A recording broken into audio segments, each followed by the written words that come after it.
wag mapusok ang damdamin. Pero hindi ibig sabihin no, na pabayaan na lang natin kung may injustice na nangyayari. So, yun ang challenge ko ngayon sa mga human rights advocates. Hindi ba nung nasa DFA ako, kahit we disagree, pinaglalaban ko na makapagsalita kayo? Sa mga foreign, sa mga ibang bansa, sa mga embassy, sa human rights sa Geneva, winelcome namin kayo. Sinabi ko sa mga embassy doon, kahit we don't agree, pasalitain sila. O, di ba may due process? So, I understand na happy kayo na may warrant of arrest. Happy din kayo na makakasuhan and the former president will now have to face that. But hindi ba part of facing it is kompleto muna legal remedies niya ngayon? So, di ko lang alam baka may nagsasalita na, baka tahimik pa. Tinitignan ko sa TV bago ako umalis kasi meron pa akong taping at appointment tonight. Tinitignan ko walang mga human rights na nagsasabing tama yung warrant of arrest pero sandali lang, mali na, sinakay nyo na lang sa airplano at padadala nyo sa ibang bansa. Yung ang PNP pagka may hinuli, di ba, na aktivista, sabay-sabay na lahat ng mga human rights activists na ba't nyo hinuli, give them kailangan may abogado sila, kailangan due process, nabasahan sila and everything ganyan, no? So kanina binasahan ng Miranda rights, may warrant of arrest, so okay yon. Pero yung isasakay mo sa airplano, anong korte sa Pilipinas ang nag-order nun, di ba? So fellow lawyers, it doesn't matter if we're pro-admin, pro-Duterte, neutral, etc. Ang pinag-uusapan na dito, ano yung batas ng Pilipinas. And ako personally, I'm so uncomfortable. I'm much more than that, but I'm just trying to maintain my cool na pwede talagang a foreign court will order tapos arestuhin mo dito. Sige, sabihin mo pwede yon, but hindi ka pwedeng pumunta ng korte at hindi pwedeng i-sort out muna ng korte yon. Bigla mo na lang isasakay sa airplano. No wonder si Kitty sabi niya, this is the plane na kinidnap yung yung tatay ko, di ba? Pag sinabi mong kidnap, I'm not talking about the legal term, yung colloquial term, no? Yung ordinary meaning ng Pilipino. Kapag ka may legal authority ka na kunin yung isang tao, hindi kidnapping yon, di ba? So, maa-argue na kailangan arestuhin kasi nga yun ang interpretasyon ng gobyerno natin ngayon, tapos whether sa krame or kung saan man siya i-detain, di ba? Pero yung hindi mo binigyan ng 24 hours yung kanyang mga legal counsel na questionin to sa korte. So no wonder yung bata kidnapping ang tawag, and I think many Filipinos will interpret it that way, no? So hindi ako pwedeng hindi magsalita kasi parati namin sinasabi sa aming show Cayetano in Action with Boy Abunda na yung tama. Yun din ang turo ng tatay ko, yung tama. Yun din ang nasa Biblia, kung anong tama ay tama. So I don't feel that I have to speak on all legal issues, and I really try to be supportive of each and every administration because I know mahirap maging nasa administrasyon, di ba?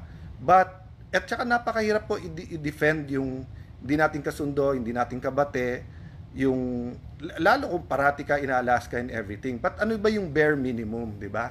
Yung bare minimum is yung karapatan nung kalaban mo respetuhin at may karapatan siyang tumakbo sa korte. So I'll end there, but I hope no na may nakikinig pa tayong lahat. I believe that lawyers are officers of the court. Yun ang turo sa atin sa law school. I don't think may pumapasok naman sa law school na hindi idealistic. Lahat naman tayo halos gumagraduate ng idealistic. Tapos nagiging practical pag nagpa-practice na, nasa gobyerno, nasa business. But there are times that we just have to stand up for what's right. And we have to echo that para malinaw sa lahat. So, kailangan malinaw sa DOJ, sa PNP, sa militar. Kailangan malinaw po sa practicing lawyers, malinaw sa mga businessmen, Malinaw sa mga anak natin, kahit 7-year-old yan, grade 1, grade 5, na sa Pilipinas, pagka may nag-accuse sa'yo, you can go to court. Pagka hindi malinaw, katulad ngayon, there's so much confusion, you have a court, you have a system that's working, that you can go to and you can run to, and you give them reasonable time. Di naman namin sinasabi na 15 days, 30 days, 2 months, hindi nag-action yung korte. Huwag nyong gawin yung tama, yung dapat tingin yung tamang gawin, di ba? Pero yung kalilipad lang galing dito, yun nga, 80 years old, kailangan ng medical attention, tumakbo na yung mga lawyers sa korte, bigla nyong isasakay sa airplano, tapos dadalhin nyo na sa Hague. I mean, alam ko serious yung charges. Isa po ako sa nagtanggol dyan, at isa po ako sa who listen to criticism, and I also criticize behind closed door, and I also drew the lines, no? Having said that, there was always a court to go to, and there was always palitan ng kuro-kuro, palitan ng ideas, palitan ng akusasyon para mapag-usapan, 'di ba? So si President Duterte, former President Duterte, iba magsalita sa human rights. Ako, I've always respected you. Kahit magkabila sa politika, I've always said na trabaho nyo yan. Kahit yung tatay ko noon, ang daming mga controversial cases, yung ibang human rights lawyers, ite-take nila kahit na ang baho-baho, kahit ang galit na galit yung tao doon sa accused, meron abogado, I have to defend their rights. At tinuruan niya ako na respetuhin mo yung mga yan, Alan, kasi kailangan may magtanggol ng basic rights nila. So, pinakasimple lang sa akin, hindi ba basic right ng kahit sinong Pilipino, much more a former president, di ba? Hindi ba basic right niya naman na he can go to court and ask the court to interpret bago nating gawin? Paano po kung 1,000 ang gustong ipadampot ng ng ICC na yan? So, 1,000 airplano na ba ang nakahanda para ilipad isa-isa at hindi na pwedeng pumunta sa korte? Baka sabihin nyo sa iba sa inyo na absurd naman yung sinabi mo, Kuya Alan. Hindi po, sa debate po may tinatawag na argumentum ad absurdum. You bring the argument to the absurd para nga you can assess kung yung ginagawa mo tama, 'di ba? So let me pose that question. If the ICC now orders the arrest of the whole Supreme Court, they order the arrest of the whole Congress or Senate, they order the arrest of a sitting president, will we now arrest them and put them on a plane and send them there? Sabihin nyo, absurd. Hindi So, nung 2022, halimbawa, nung bago yung administrasyon, you have 2 Congresses who supported PRD. You have the Supreme Court na karamihan at that time was appointed by PRD. 'Di ba? May mga court, may mga cases na So, pwedeng sabihin ng ICC, sama-sama kayong lahat. 'Di ba? So, yun yung isa na absurd ba yon? But that can happen, di ba? O secondly, yung sinabi ko, hindi matataas na tao pero marami. Let's say they suddenly send na 200 names of PNP or former PNP, 100 from PDEA, they send you 200 names from